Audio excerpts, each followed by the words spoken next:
I'm sure everyone here has been to a grocery store before, staring at rows upon rows of different meats.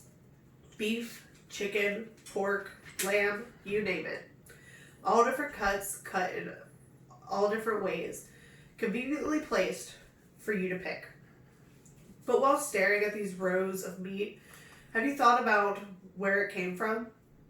Have you thought about what happens to it if it doesn't get chosen to go home with a family and be prepared as a meal? Well, that's what I would like to discuss today. I would like to discuss the genocide of animals in slaughterhouses. I would like to discuss what happens to the meat if it's not sold in the convenience stores. And I would like, lastly, to discuss how hunting for your food can save the animal population. Now let's begin with the evils of the slaughterhouse. Now, what happens at a slaughterhouse? A slaughterhouse is where animals go to die and be served up as meat that's sold in convenience stores. Now, inside slaughterhouses, about 200 million animals, land animals, are slaughtered daily. If you add on the sea life, that's about 3 billion lives that are lost. Yearly, 72 billion land animals are brutally murdered and 1.2 trillion sea creatures die. That's a lot of lives lost. Now, some places claim to be humane, but there's no such thing as humane. Although the package may say so, that there's no guarantee that that animal was healthy, and there's definitely no guarantee that that animal was happy when it was slaughtered. The death toll of these defenseless creatures is heart-wrenching, and it's unreal. Now, what happens when this animal is slaughtered and brought to a store and then not sold? And that's what we're going to talk about next. So after the animal is slaughtered, it gets packaged and distributed across the U.S. to convenience stores. These products are not frozen, though. They are refrigerated. Now, because they're only refrigerated, that means that its shelf life is very small. So the shelf lives are as follows. Sausage and other ground meats only last about 1 to 2 days when they're refrigerated. Hamburger, also another 1 to 2 days.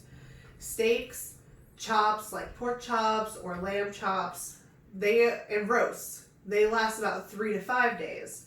And then fresh poultry like chicken and turkey, they also only last 1 to 2 days.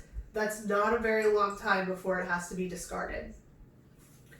Now, I would like to discuss how food is wasted and how the loss on a retail level and a consumer level. So in the green, you'll see the loss of a retail level, which means food that has met its shelf life and has to be thrown out. At the purple level, at the consumer level, that is meat that has been stored in a freezer and has gone bad. That is meat that has been cooked and gone bad, or from people over purchasing. And then over here in the red is the total loss percentage. So for example, let's go ahead and look at turkey. So in the green, the loss at a retail level is 3.5% of meat that is wasted and thrown out in convenience stores. The loss at a consumer level is 33.8%. The total loss percentage is 37.2%. That's a lot of lives lost. That is 37.2% of turkeys that have died and have been wasted because they weren't purchased and they were just thrown out, or they were purchased and they weren't cooked. Many animals are being killed just to be wasted. But how do we stop this from occurring? What can we do as a community to stop the slaughter of these animals? Well, we can hunt for our food. And if you don't like hunting, there's people that you can buy hunted food from as well. So with that, how many of you in this room hunt? Okay. How many of you know somebody that does hunt? Hunting for food has many benefits, including physical benefits like cardio. It can have family benefits as well if you hunt with your family. It's something that you can teach your kids how to do. They can grow up doing it. You can go camping and you can go hunting with a family like that. And it also gives an emotional release, being out with the fresh air and away from the toxicity of society. As well as all of that, it also provides healthier, leaner meats that you got yourself. You know where it has been. You know if any chemicals were put into the meat before it was packaged and served. And it was not slaughtered with millions of others in a slaughterhouse.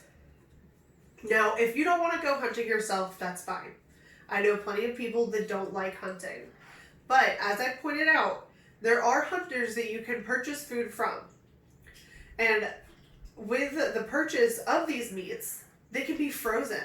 Because they're not in a convenience store, they're going straight to you and then to your home. They can be frozen. And frozen meats can last up to a year without going bad. And in the long run, if you think about it, that also saves you a lot of money because you don't have to purchase it inside a store. Another good form of hunting is fishing. A lot of people don't think of fishing as hunting, but fish are creatures with lives as well. But fishing is super easy to do. You can do it. You can teach your children to do it. Your grandma can do it. Your grandpa can do it. I'm sure even if you have a dog, your dog can do it. Fishing is a good way to both help our ecosystem, help solve the 1.2 trillion fish that are being killed each day because they're caught by factories. And they are also good for you. They're very high in vitamins. So today we have discussed how hunting can save the lives of animals that are being slaughtered.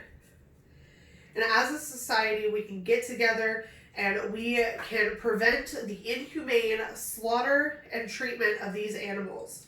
These beautiful creatures that provide health and protein to us don't have to die at such alarming rates. Take your family out for a weekend. Go camping, go hunting, go fishing. I'm sure it would be lots of fun. If enough people stop buying from stores, less animals will be slaughtered because the demand for these slaughtered animals will go down. Start saving a life this year. Make the change. Be the change. Thank you.